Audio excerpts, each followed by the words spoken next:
Bom dia a todos, na paz e na graça do nosso Senhor e Salvador Jesus Cristo. Estamos aqui mais uma vez nessa manhã de domingo para honrar e glorificar o nome de Deus, o dia que nós separamos para buscar o nosso Deus, para louvar, adorar, agradecer por tudo aquilo que Ele tem feito em nossas vidas. O simples fato, nós sempre falamos sobre isso, de nós estarmos aqui respirando, estarmos vivos, já é motivo de grande gratidão a esse Deus maravilhoso.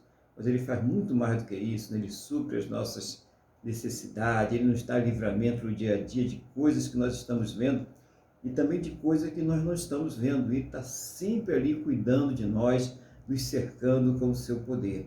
Mas principalmente, o mais importante que Ele fez para cada um de nós, Ele nos deu a sua salvação através do seu Filho, nosso Senhor e Salvador Jesus Cristo. Então vamos orar. Vamos falar com o Senhor nosso Deus em nome do Senhor Jesus?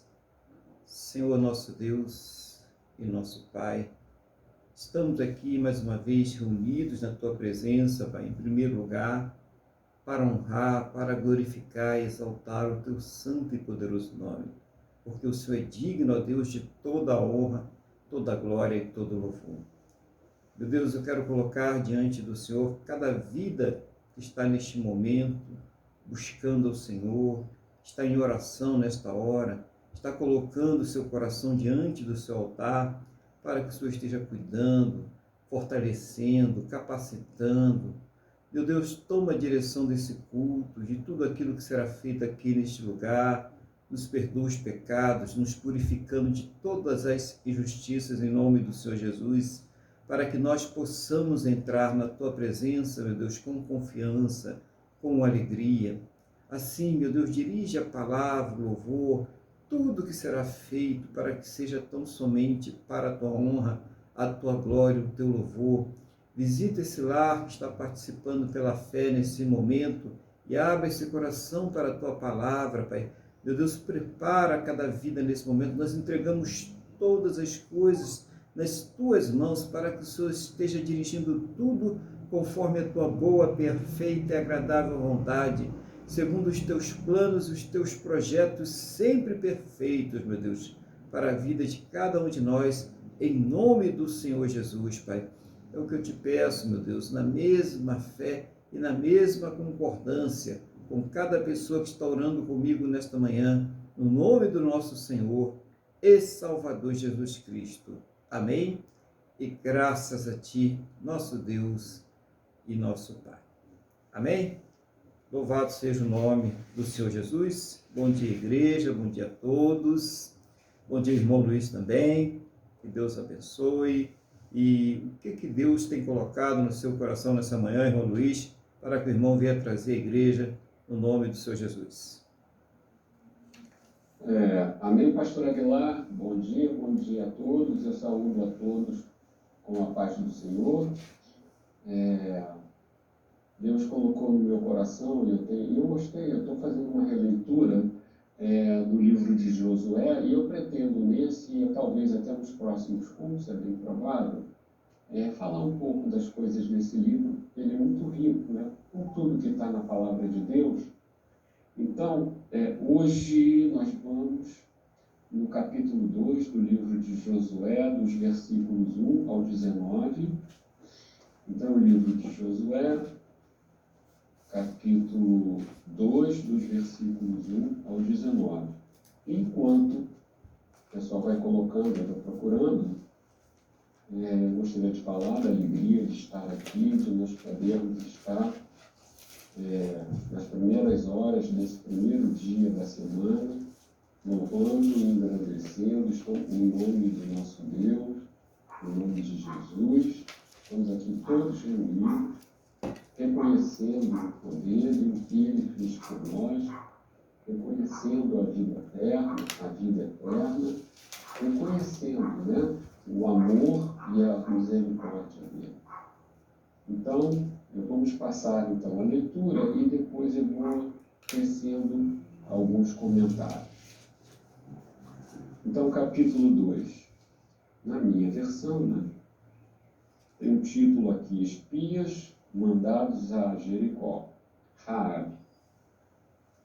De Sitim enviou Josué, filho de Nun, 2 homens, secretamente, como espias, dizendo: andai e observai a terra e Jericó.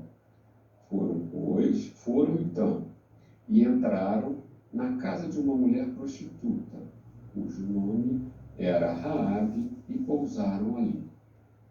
Então se deu notícia ao rei de Jericó, dizendo: eis que esta noite vieram aqui uns homens dos filhos de Israel para espiar a terra. Mandou, pois, o rei de Jericó,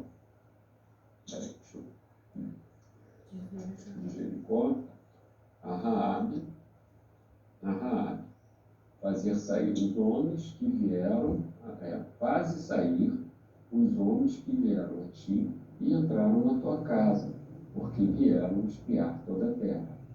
A mulher, porém, havia tomado e escondido os 2 homens, e disse: é verdade que os 2 homens vieram a mim, porém eu não sabia de onde eram. Havendo-se de fechar a porta, sendo já escuro, eles saíram, não sei para onde foram. Ide após eles depressa, porque os alcançareis. Ela, porém, os fizera subir ao eirado e os esconderam entre as canas do linho que havia disposto em ordem no eirado. Foram-se aqueles homens, após os espias, pelo caminho que dá aos vales do Jordão. E, havendo saído os que iam após eles, fechou a porta. Antes que os espias se deitassem, foi ela ter com eles no eirado, e lhes disse: bem sei que o Senhor vos deu essa terra, e que o pavor que infundis caiu sobre nós, e que todos os moradores da terra estão desmaiados, porque temos ouvido que o Senhor secou as águas do mar vermelho diante de vós, quando saís do Egito, e também o que fizestes aos 2 reis dos amorreus, Sehon e Og, que estavam ao meio do Jordão, os quais destruístes. Ouvindo isso, desmaiou-nos o coração, e em ninguém mais há ânimo algum, por causa da vossa presença, porque o Senhor vosso Deus é Deus em cima nos céus e embaixo na terra. Agora, pois, jurai-me, vos peço, pelo Senhor, que, assim como usei de misericórdia para convosco, também dela usareis para com a casa de meu pai, e que me dareis um sinal certo de que conservareis a vida do meu pai e a minha mãe, como também a meus irmãos e as minhas irmãs, com tudo o que tem, e de que livrareis a nossa vida da morte. Então disseram os homens: a nossa vida responderá pela vossa, se não denunciardes esta nossa missão. E será então que, dando-nos o Senhor esta terra, usaremos contigo de misericórdia e de fidelidade. Ela então os fez descer por uma corda pela janela, porque a casa em que residia estava sobre o muro da cidade. E disse-lhes: ide-vos ao monte, para que porventura não vos encontrem os perseguidores. Escondei-vos lá 3 dias, até que eles voltem, e depois tomareis o vosso caminho. Disseram-lhe os homens: desobrigados seremos deste todo julgamento que nos fizeste jurar, se, vindo nós à terra, não atares este cordão de fio escarlata à janela, por onde nos fizeste descer.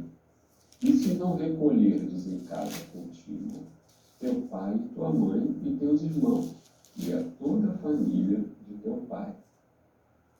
Qualquer que sair fora da porta da sua casa, o seu sangue lhe cairá sobre a cabeça, e nós seremos inocentes.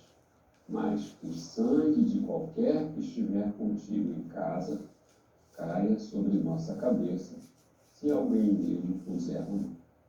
Amém? Foi um pouco longo o texto, mas nós podemos extrair muitas lições, não é? dessa passagem. E essa passagem ela tem muito significativo, né? Bom, em primeiro lugar, vamos lá. Deixa eu fazer uma... Senhor, que eu possa ser inspirado pelo Teu Espírito Santo para realmente poder trazer o que Tu desejas que eu traga. Bom, em primeiro lugar, vamos ler versículo a versículo. No capítulo, versículo 1, ou seja, os homens pernoitaram, né? Lá na casa de Raabe, eles saíram para espiar, porque aqui é contado, né? Nesse capítulo, ele é contado, ele adianta, depois volta para trás, né? E eu gostaria de, vamos então, antes mesmo de eu começar a fazer os comentários, vamos fazer a contextualização. Quando Israel foi liberto do Egito, né, isso ecoou, né, no mundo daquela época, e não só isso, como Israel foi organizado por Deus nos 40 anos do deserto, em que pese toda a desobediência dos homens, toda aquela lamúria, ou seja, não, a roupa não estragou, o sapato não gastou, ninguém ficou doente, né? E a forma como eles saíram, né? Ou seja, foi aberto, né? O Mar Vermelho, e tudo o que aconteceu, né, aos egípcios, né, naquele evento, né? Então, realmente, as pessoas... E era conhecido que eles iriam tomar a terra de Canaã, e Jericó ia ser a primeira região logo. Então, o povo tinha medo. Tinha medo por quê? Porque reconhecia que o Deus do povo de Israel não brincava em serviço, né? Vamos dizer assim, eles entendiam que o poder não estava no povo, e sim no Deus do povo. E isso, imagina assim, você viver 40 anos ou mais, né, sabendo que ao lado, fronteira por fronteira, tem um país inimigo teu, tem um povo que é inimigo teu, e que foi prometido, aquele povo que a terra onde você está não vai ser sua, você vai ser morto, desarraigado, e a tua vida vai acabar ali. Isso é desesperador, você desanima. E também por quê? Porque não há o que fazer. Não adianta você se encher de armas, de você se bloquear, porque é o Deus daquele povo que prometeu aquilo. Então não adianta, o homem não pode nada contra Deus. Não é? Então essa história ela é muito bonita por causa disso, né?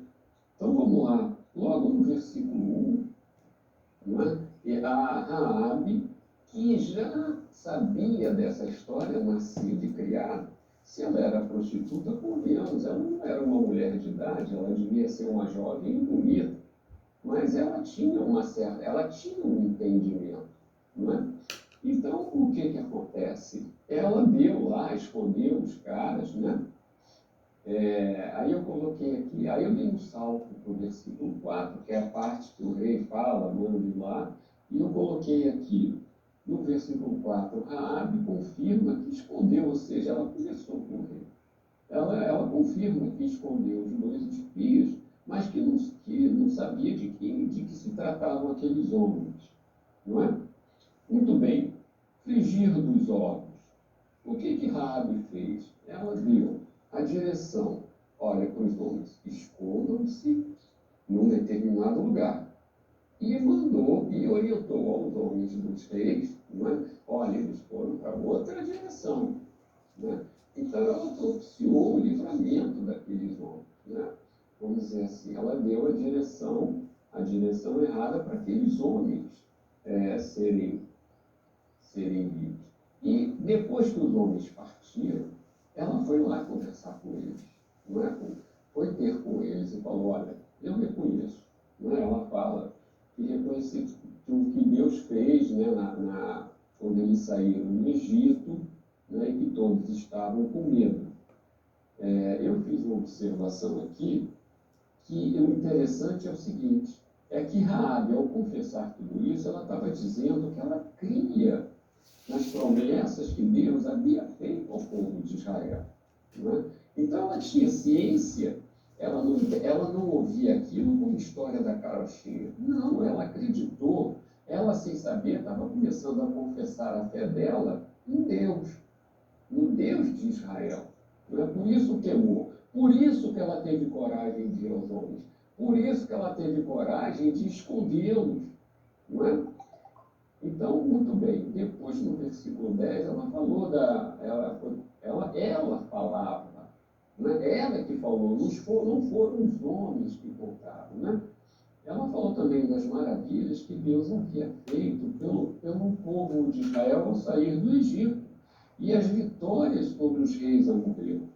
Ou seja, ela tinha tudo guardado, ela sabia tudo aquilo, ela via, da mesma forma como hoje em dia nós sabemos, né, que Jesus ressuscitou, então todas as promessas estão garantidas, ela também cria, pelas coisas que Deus já havia feito, era realidade, ela não tapou o sol com a peneira.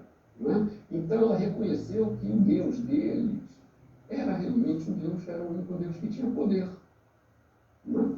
E depois ela reconhece, tanto que ela confessa que Deus é Deus, que o Deus deles era o Deus em cima dos céus e Deus na terra, ou seja, ela reconhece a soberania de Deus. Né? Então, como é que eu vou dizer? Isso é maravilhoso. Isso é o início da nossa conversão, quando nós reconhecemos que nós não podemos fazer nada sem Cristo e que nós o buscamos e Ele vem a nós. Quando nós o buscamos, Ele vem a nós. Não é? Ele está nos aguardando. E depois, no versículo, eu estou tentando acelerar para não demorar muito, pastor. Depois, nos versículos 12 e 13, ela faz a proposta do livramento da família dela, já visto, não é? A situação que ela escondeu e tudo mais. Isso significa o quê? Às vezes, né, quando se ia muito ao cinema, a gente assistia um bom filme e a gente falava para os nossos amigos, olha, eu fui ver tal filme, gostei muito, não é? Então, vá ver. Então, ela entendendo aquilo tudo, ela fez a coisa da inclusão, não é isso? Ela trouxe a família dela, ela pediu que a salvação se estendesse para toda a família. Não é? E isso também aparece no Novo Testamento, que eu e minha casa serviremos ao Senhor. Né? A salvação é estendida. Você vai trabalhando e Deus, com o poder dele, também vai trabalhando. Então, continuando, no versículo 14, aí que vem uma parte simbólica que eu acho muito importante, né? Ficou acordado que quando eles viessem enfrentar, né, Jericó, que ela pediu que usasse de misericórdia com a família dele. E agora eu vou dar um salto.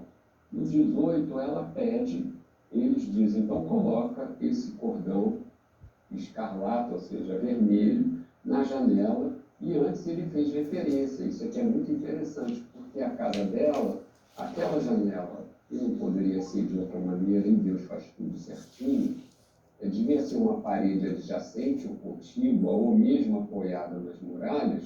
Aquela janela, ou por onde eles desceram, foi onde, não é isso? Os espias mandaram pendurar, para quando eles viessem do norte atacar, eles vissem que quem estivesse dentro daquela casa não fosse morto, seriam libertos. Então, esse fala do poder de Deus, da onisciência, da onipresença de Deus, não é? Deus faz tudo correto, Deus não é Deus de confusão. E dali no finalzinho, né? E daí é que eu quero falar, a coisa mais importante do mundo. No Egito, na noite da Páscoa, que antecipou a saída deles, do povo de Deus do Egito, Deus mandou pintar os umbrais da porta com o sangue do cordeiro. Não é? Um cordeiro novo que eles lá cozeram e comeram antes de sair. Já todos preparados, porque a caminhada seria longa. Então, provavelmente, esses homens mandaram colocar aquele paninho vermelho, Porque, assim, no Egito, porque seria liberto e o anjo da morte iria passar e não iria matar o primogênito daquela família. Então, eles colocaram aquilo também da mesma forma. Não é? Eles colocaram aquilo, ou seja, tem a mesma simbologia. Ali ninguém iria morrer, porque tinha pendurado na janela o sangue. E também podemos nos lembrar que no deserto, nos 40 anos do deserto, né, no tabernáculo, quando era montado no tabernáculo, no Santo dos Santos, o sacerdote, ele espargia sobre o propiciatório o sangue dos animais. E qual era o significado disso? O significado é que Deus, quando olhava de cima, vamos falar assim, né? Quando Deus olhava de cima, ele não via a tábua da lei, mas ele via o sangue aspergido. E dali ele perdoava os pecados por aquele sacrifício de sangue.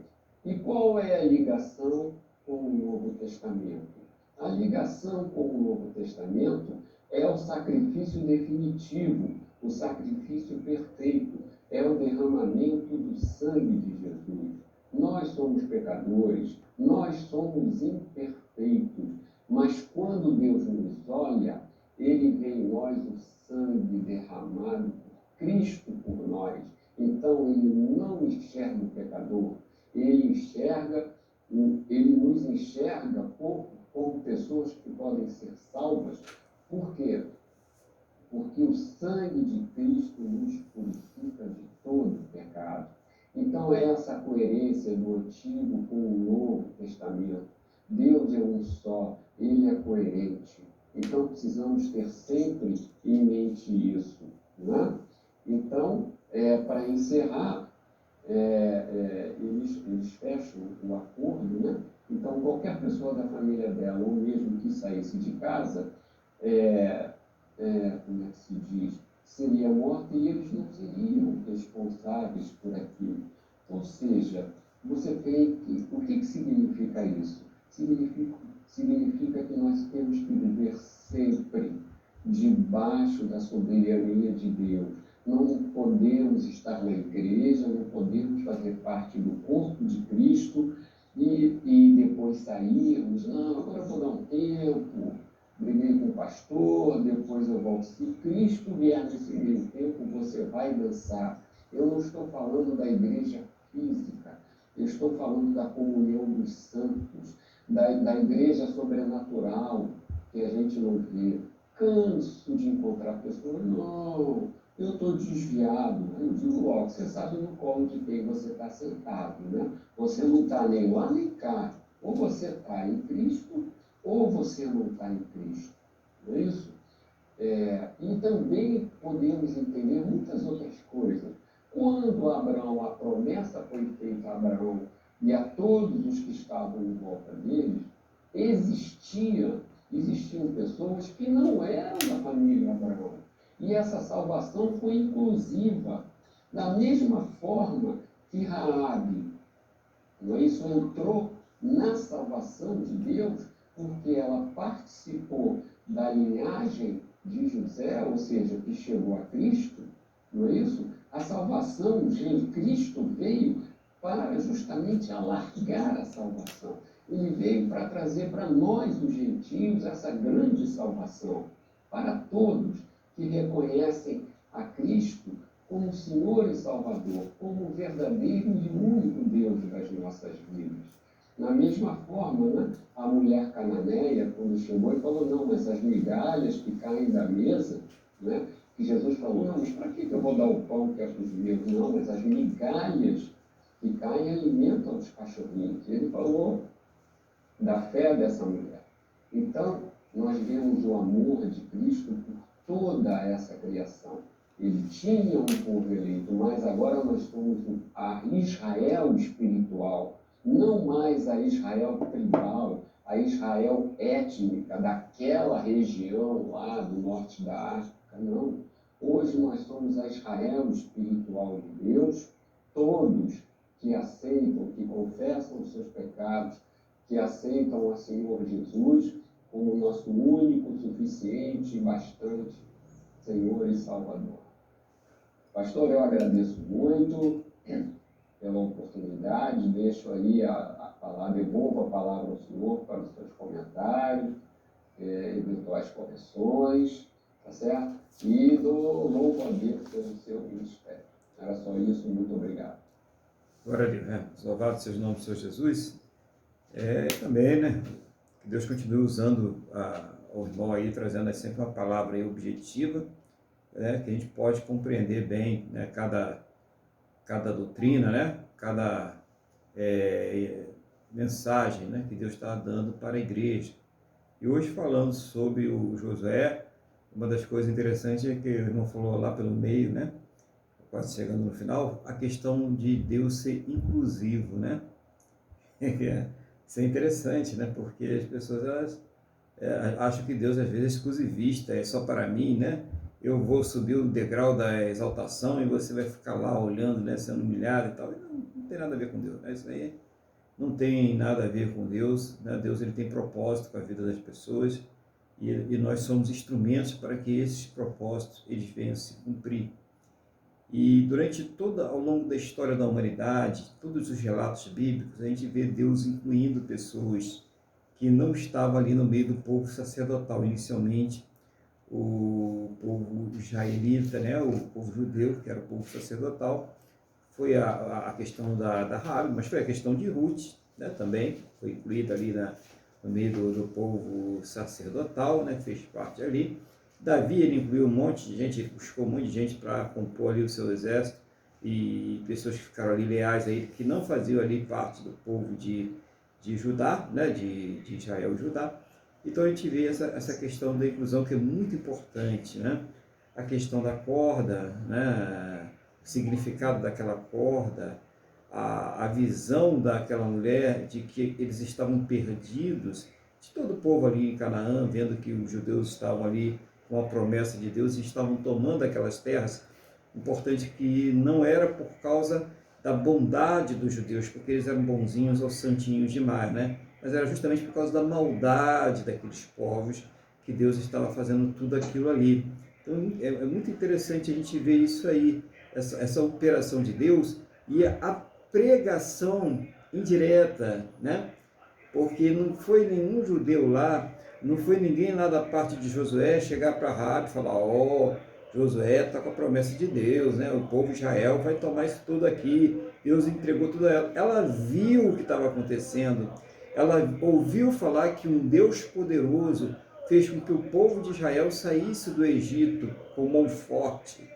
E ela entendeu que aquele Deus era um Deus verdadeiro, um Deus poderoso, e que somente Ele poderia salvar a sua vida e a vida da sua família. Que coisa, né? Sensacional. A pessoa tem uma visão, né?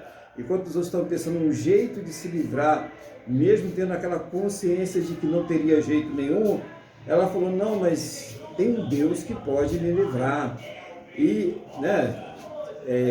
Às vezes a pessoa está passando por uma situação na sua vida e ela está querendo um livramento, ela está querendo uma resposta. Existe esse Deus aí, até hoje, que pode livrar, esse Deus que pode salvar, esse Deus que pode dar direção às nossas vidas, né?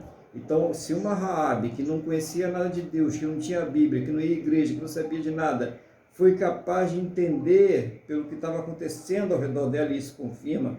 Depois vocês podem ler Romanos 1, né? Que a gente tem, pelas coisas criadas, a sensação, né? E a convicção da presença de Deus nessa terra. Você pode se confessar o que você quiser, mas Deus está presente em todas as coisas, né? Ele criou todas as coisas e todas as coisas dão testemunho da sua existência. Então a Raabe, ela conseguiu, né, ver Deus ali naquelas coisas, sentir que Deus, né, estava ali também de alguma forma falando com ela. E uma coisa muito importante que o irmão falou, que ela não só ela escondeu aqueles homens, mas ela deu orientações, vão lá para o monte, né? Se escondam lá 3 dias, eu vou mandar o pessoal para o outro lado, né? E quando eles, né, voltar já achando que perderam vocês vão embora tranquilos. Quer dizer, ela deu orientações seguras, porque ela sabia que não dependia da vida daqueles homens ou não. ela dependia de Deus, do Deus daquele povo que iria destruir aquela terra.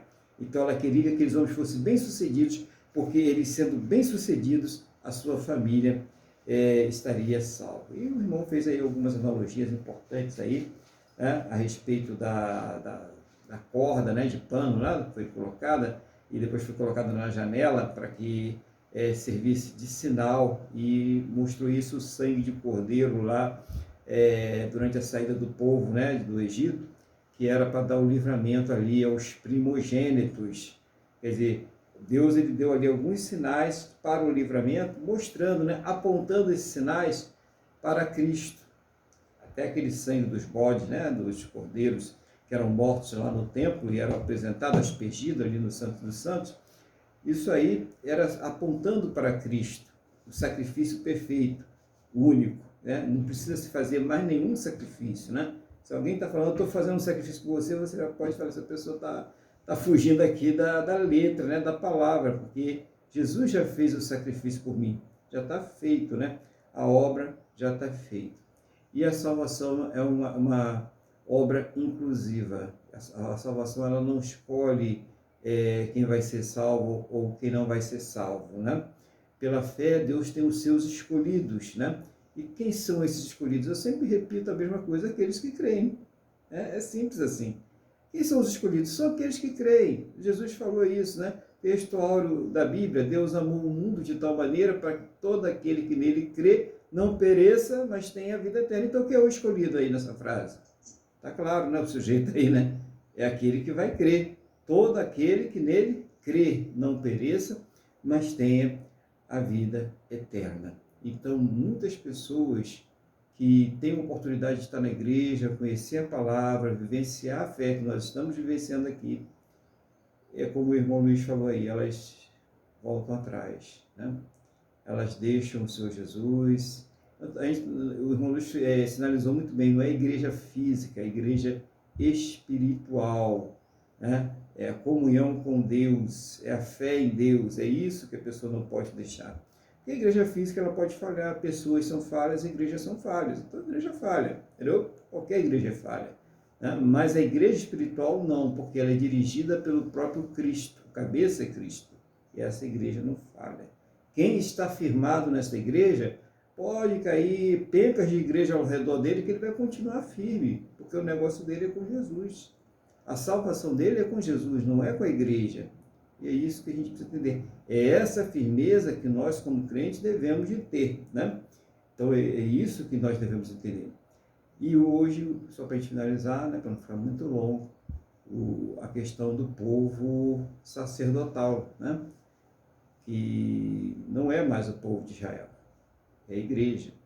O povo sacerdotal hoje, como o irmão Luiz já colocou aí, agora é a igreja, né? O Israel ele entra numa outra fase em que ele vai ter que fazer, em determinado momento, um concerto com Deus, tá? Por terem rejeitado o Messias, né? O Senhor Jesus. Tá? Então, ele é um povo à parte.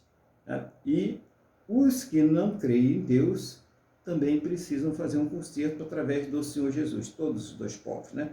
Então, 3 povos: os gentios, né? Aqueles que não creem, os judeus, aqueles que rejeitaram, e a igreja, aqueles que creram. Então, esses outros 2 povos ainda vão ter que fazer um concerto com Deus. Então, para a gente ter uma situação aí. Mas Deus, né, ele vai sempre ser inclusivo. Sempre vai estar aberto para aquela pessoa que crê, que recebe a palavra de bom grado, que se esforça para viver o Evangelho. Esse vai ser sempre o nosso Deus. Então, que Deus continue usando o irmão aí, tá?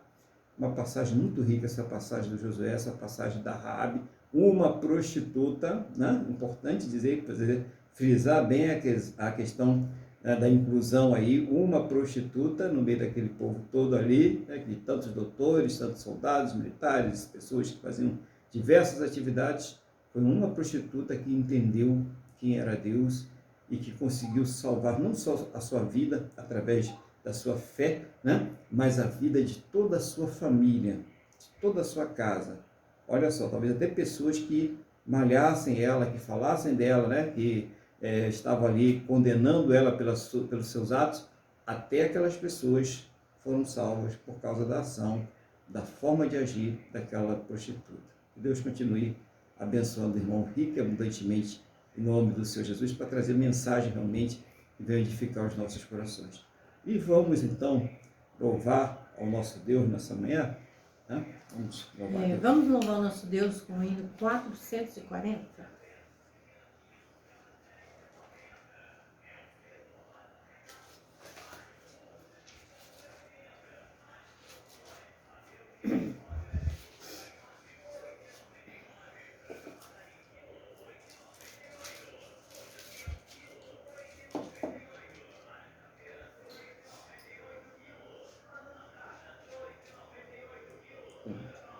Em viver para Cristo firme permanecerás, e a paz após tu sempre seguirás, e ao pé da cruz os teus cuidados deixarás.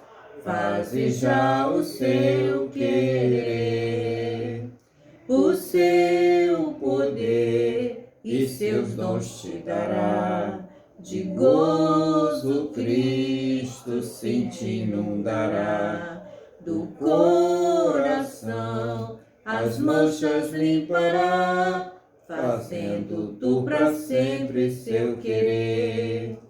Queres ir após de Cristo e carregar a cruz, queres conhecer a paz que dá Jesus, queres que te guie com a verdadeira luz. Faze já o seu querer, o seu poder e seus dons te dará. De gozo Cristo sim te inundará, do coração as manchas limpará, fazendo tu para sempre seu querer. Queres lá no céu os teus amigos encontrar, deves preparar tua vida sem tardar. Queres para Jesus a tua vida consagrar, faze já o seu querer, o seu poder e seus dons te dará.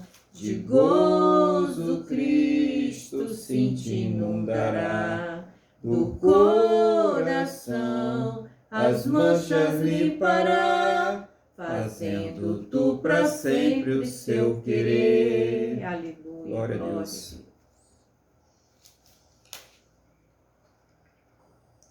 Louvado seja o nome do Senhor Jesus.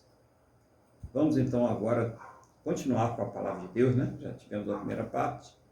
E vamos continuar agora abrindo as nossas Bíblias no Evangelho de Mateus, capítulo de número 24. Evangelho de Mateus, capítulo de número 24.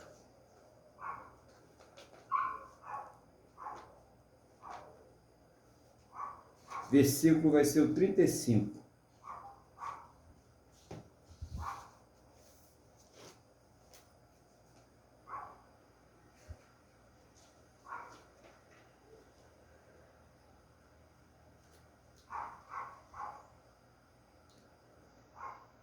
Senhor nosso Deus e Pai, estamos aqui diante da Tua Palavra.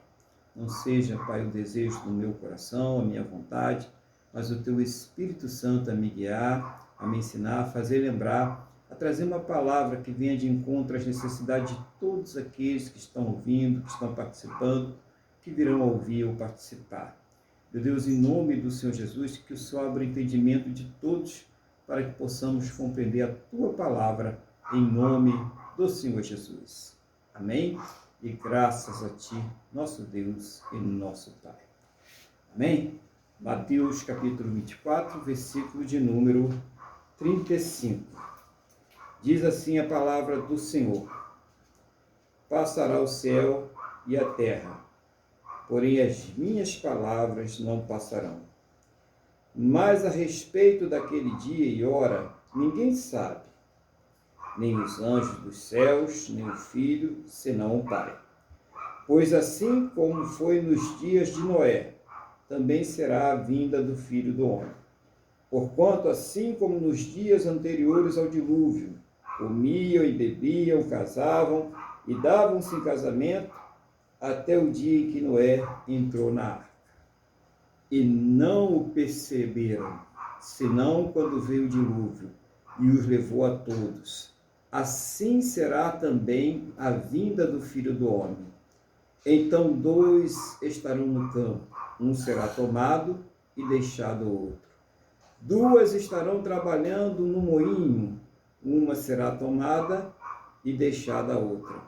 Portanto, vigiai, porque não sabeis em que dia vem o vosso Senhor. Mas considerai isto: se o pai de família soubesse a que hora viria o ladrão, vigiaria e não deixaria que fosse arrombada a sua casa. Por isso, ficai também vós apercebidos, porque a hora em que não cuidais, o Filho do Homem virá. Quem, pois, é servo fiel prudente, a quem o Senhor confiou os seus conservos para dar-lhe sustento a seu tempo? Bem-aventurado aquele servo a quem seu Senhor, quando vier, achar fazendo assim. Em verdade vos digo que lhe confiará todos os seus bens. Glórias ao Senhor Jesus, né? Essa palavra aqui poderosa de Deus para nossas vidas também, nessa manhã, que nos avisa aí de coisas que estão acontecendo ou para acontecer nos dias atuais, né? E a primeira coisa que o Senhor Jesus ele faz nessa mensagem aqui que nós estamos lendo, nesse texto que nós acabamos de ler, é reafirmar, é validar o poder da sua palavra.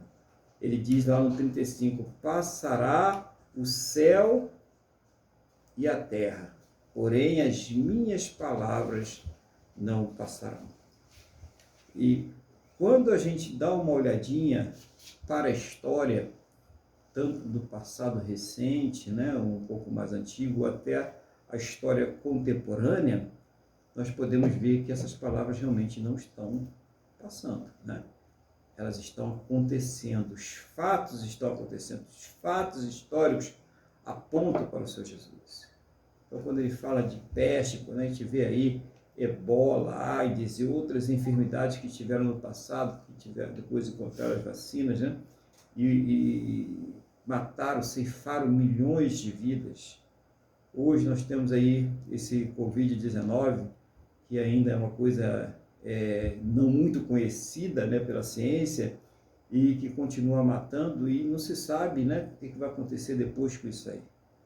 Então, é uma das evidências, né? As catástrofes que nós tivemos aí, milhões morrendo aí, por causa de terremotos, por causa de furacões, por causa de maremotos, todas essas coisas, né, que acontecem aí ao redor do mundo e vão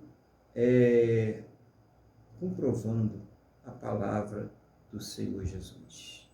É importante a gente meditar nisso aí, nessa firmeza dessa palavra. E Jesus ele também fala uma outra coisa que para a gente escapar, né, da especulação, muita especulação, né? Jesus vai vir tal dia, né? Vai vir tal hora, tal minuto, vamos todo mundo subir naquele morro, porque vai ser na hora que passar o cometa tal, a estrela tal, e Jesus vai passar, o mundo vai acabar em 2000, 2016, 2020, né? Quem não ouviu nisso, né? O Nostradamus e outros aí falando dessas coisas, né? E no versículo 36 ele diz assim, mas a respeito daquele dia e hora, ninguém sabe, nem os anjos dos céus, nem o Filho, senão o Pai. Por que o Filho não... Peraí, mas Jesus não é Deus? Como é que o Filho não sabe, né? Porque naquele momento, Jesus, de livre e espontânea vontade, como homem, ele abdicou de certas prerrogativas de Deus. Entenderam?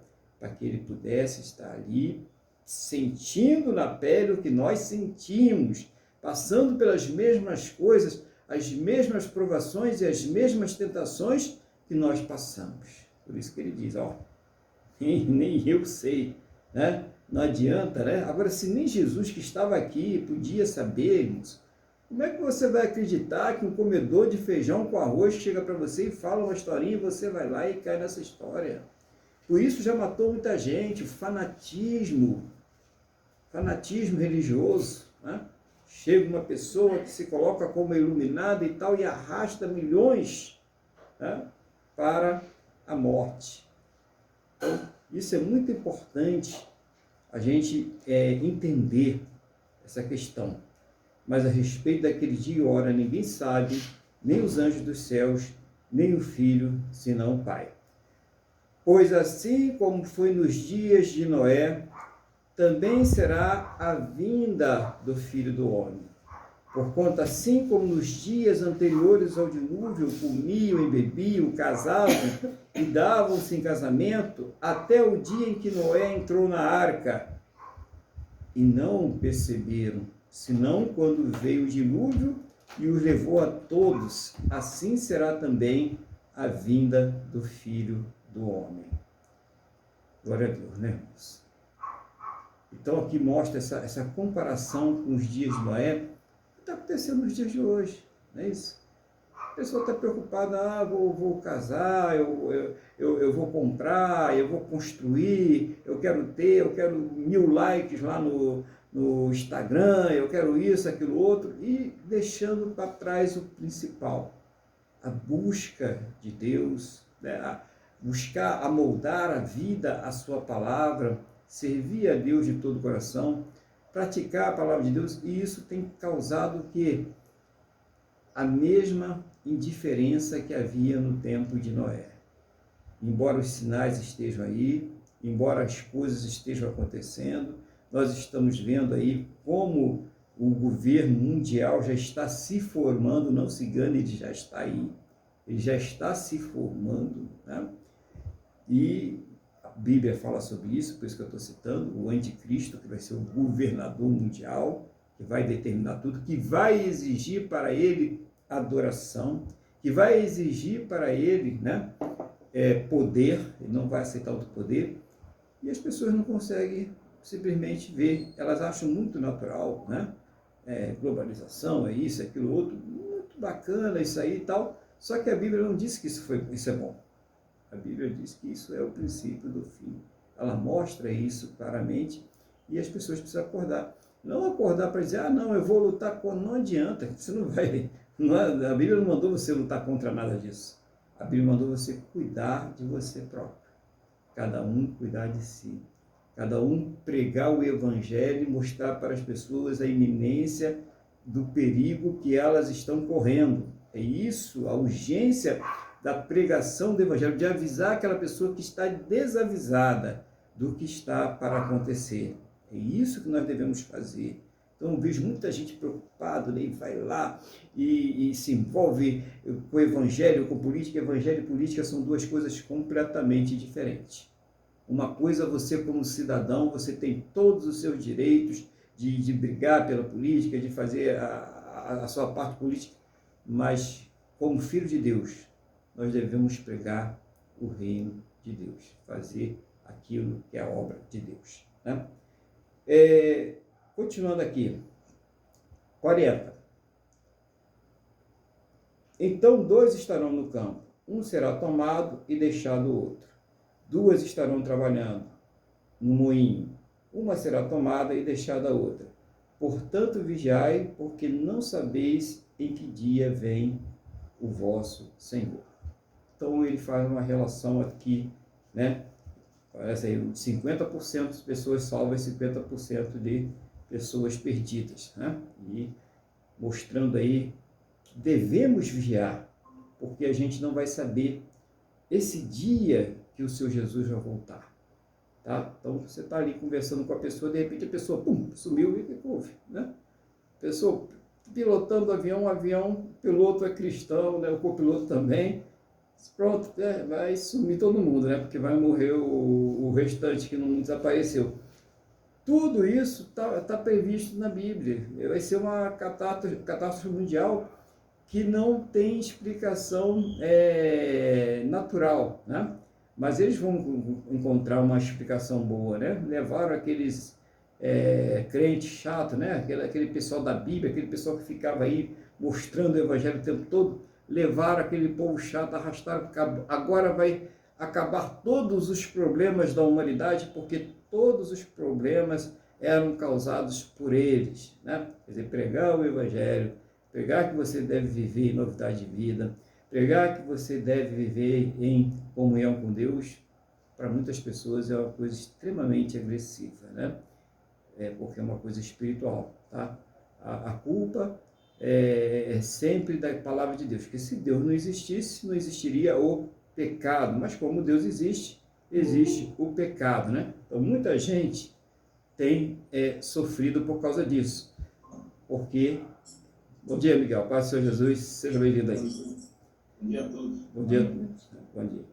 Então, se não houvesse a pregação, se não houvesse a luz, não seria mostrado as trevas. Então, muitas pessoas, elas têm o ódio da luz, porque quando elas vêm para a luz, são mostradas suas más obras, tá? Então, ele manda que a gente o quê? Vigie, né? Para o cristão é imprescindível a vigilância, porque o inimigo ele não brinca de ser inimigo, então ele está sempre tentando armar o bote, então está sempre ali buscando pegar a pessoa, armar um laço para pegar a pessoa. Como que eu vou vigiar? Orando, meditando na palavra de Deus, tendo comunhão com os irmãos, né? E procurando praticar aquilo que está dentro da palavra do Senhor. Glória a Deus, irmãos. Versículo 43, nós estamos no Mateus capítulo 24, agora nós vamos para o versículo de número 43. Mateus 24, versículo 43. Mas considerai isto, se o pai de família soubesse a que hora viria o ladrão, vigiaria e não deixaria que fosse arrombada a sua casa. Por isso, ficai também vós apercebidos, porque a hora em que não cuidais, o Filho do Homem virá. Quer dizer, se a pessoa soubesse a hora que ia vir o ladrão, ia ficar esperando, né? E tudo bem, nós não temos uma data, nós não temos horário, né? Não foi dado isso, nem será dado, né? Fiquem tranquilos que não vai ser dado. Mas nós sabemos que ele pode vir a qualquer momento. Então, quando é que nós devemos nos preparar, irmãos? A todo momento. Nós devemos sempre estar preparados para isso. A qualquer momento, Jesus ele pode voltar. As condições estão cada vez mais se cumprindo, né? E a preocupação é essa. Não é só se Jesus vai voltar agora, né? Se ele voltar, ele vai voltar, né? Mas a preocupação deve ser que nós também devemos partir a qualquer momento. Nós não sabemos o momento que nós vamos deixar essa terra. A gente está aqui hoje, mas a gente não sabe se está. Então, a gente deve estar sempre preparado. E preparado é buscando na palavra, é orando e colocando essa palavra em prática, tendo paz, não deixando que as pessoas nos levem como, né, meninos ao vento de qualquer doutrina, qualquer pessoa que a gente fala uma coisa ali, que Deus está aqui, Deus está acolá, Deus está não sei aonde, e a pessoa sai correndo, né, e deixa o principal. Não, vamos manter o principal. Claro, nós podemos ir visitar, conhecer, né? A palavra de Deus diz, examinai todas as coisas, mas retenha aquilo que é bom. Então, só retenha aquilo que realmente é bom. Você vê o que é bom, aquilo que está de acordo com a palavra de Deus. Você vai comparar com a palavra de Deus. Lembra os crentes de Bereia, né? Os irmãos lá de Bereia, tem Atos dos Apóstolos, eles viam lá o Paulo pregando, olha o Paulo, né? O Paulo estava pregando, e eles estavam lá com a Bíblia olhando se o que o Paulo estava pregando estava de acordo com as Escrituras. Então a gente precisa ser como esses crentes de Bereia. Diz mais aqui no 45. Quem é, pois, o servo fiel e prudente, a quem o Senhor confiou os seus conservos para dar-lhes o sustento a seu tempo? Bem-aventurado aquele servo, a quem o seu Senhor, quando vier, achar fazendo assim. Em verdade vos digo que lhe confiará todos os seus bens. Então, é essa a promessa. Aquele servo fiel, aquela pessoa que está ali se guardando para Deus, que está ali buscando, né, na palavra do Senhor, viver de acordo com aquela palavra, passar essa palavra também é importante para as pessoas. Lembra, irmãos, as pessoas estão num perigo iminente. Você conhece a palavra. Você tem todas as condições para ser salvo, porque você conhece a palavra. Você sabe que é pela fé no Senhor Jesus que você é salvo. Você sabe o que deve praticar para agradar a Deus. Então você tem todas as condições de ser salvo, de pegar a sua família e levar a sua família à salvação. Você tem todas essas condições, mas essas não são as mesmas condições das pessoas que estão ao nosso redor no mundo. Não são. As pessoas estão em iminente perigo, levado por essa sorte de doutrina, estão aí despertando aquele panteão de deuses gregos, romanos, antigos, aí tudinho, colocando tudo de novo, tu vê nos programas de TV, cinema, né, internet, trazendo tudo de volta, e as pessoas estão todas hipnotizadas por essas coisas, se deixando levar por essas coisas. É preciso que as pessoas sejam avisadas do iminente perigo que elas estão correndo, a salvação que elas não terão se morrerem nestas coisas, ou se Jesus voltar e elas estiverem nestas coisas. Como é importante que nesse momento, como nós, como igreja, nos posicionemos para pregar o Evangelho. Para pregar o Evangelho. A igreja prega o Evangelho, fala de Deus, fala do Senhor Jesus. E nós devemos, nesse momento, nos posicionar, porque esse é o perigo mais iminente. Tudo que nós estamos vendo acontecer na política, na filosofia, no comportamento, já são consequência dessas coisas. Então, isso aí a gente não vai mudar. Nós somos apenas resistência, nós somos a palavra de Deus aqui nessa terra. Nós temos que estar alertando as pessoas, porque na hora que Jesus voltar, se as pessoas não estiverem firmadas nele, salvas por ele, com fé na salvação, elas não vão com ele. Só vai a igreja. E olha quantas pessoas vão ficar sofrendo, enganadas aí. Então vamos pregar o Evangelho, vamos mostrar, né, a verdade para as pessoas. Cada um de nós tem essa capacidade de chegar ali e falar, né, nós recebemos a palavra, ouvimos a palavra, todos nós podemos chegar, né, e aproveitar aquela oportunidade, né, uma conversa, né, e falar com a pessoa, você acredita na vida após a morte, né? E começar a falar sobre o Senhor Jesus, falar das condições da salvação, né? Mostrar porque Deus